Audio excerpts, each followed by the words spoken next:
oyinza okwegombesa okubba omulambo nga togenda gulya wabula nga weegomba bannange oyo singa afudde abadde wange, omwana oyo singa afudde abadde wange, nembikira abantu ne bajja ne banziikirako ne bampeeza amabugo nga kyekigendererwa kyo. Abanene abakazikazi abeegatta mu bibiina byabwe simayamba tufumbe simatufumbira wamu ekyalo gundi obugurupugurupu obwabakazi. Omukazi tabye omulambo gwa munne we yafiiriddwa oye nga gamba banene banne omwana wange yafudde obeera tobye omulambo gwa munne bannaabwe nga beekwatakwata bajje baziikireko munnaabwe ekigenda mu maaso mu bufunze ebadde ayagala kasente ekibiina kyagali awamu okitegedde ekintu ofiiriddwa bakutoolera yagwesibyeko ebyadda nate owulira ensasage ne bajja ne bakuziikirako. Tuli wano abantu batabuse, abantu bakyankalanye, abantu banyiivu bazibu, bababikidde omufu oli neiba we yafudde n'abika nti afiiriddwa omwana. Abadde ali mu kibiina bakiyita ekyagali awamu. Abantu bakyankalanye, otubikira otya omwana wa neiba wo ng'ogamba nti mwana wange afudde.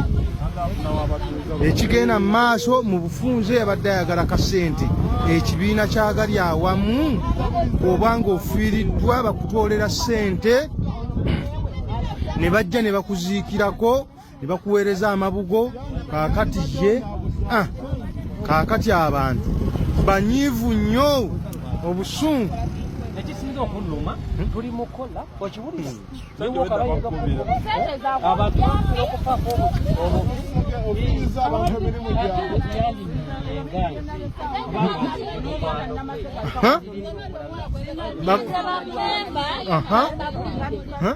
tetukyaddamu kuzika abantu babiri mu famire emu omu alina osigala. Oyo ebirowoozo byo biwedde.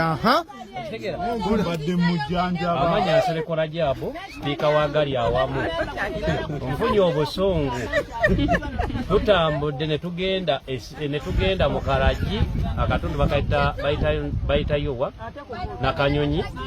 Tulina memba waffe yatulimbye ne twoleka emirimu gyaffe bannakibiina mwenna gye muli tuli gye muli bannawulira ekirowoozo ekyo mwabasalawo memba tumusalire magezi kyo yatutambuza tugenza otuuka nga si mwana we.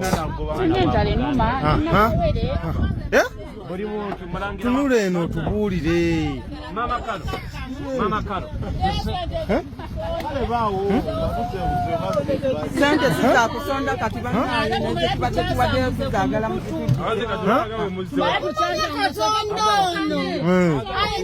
Yababisse ne mutuwone tulazo.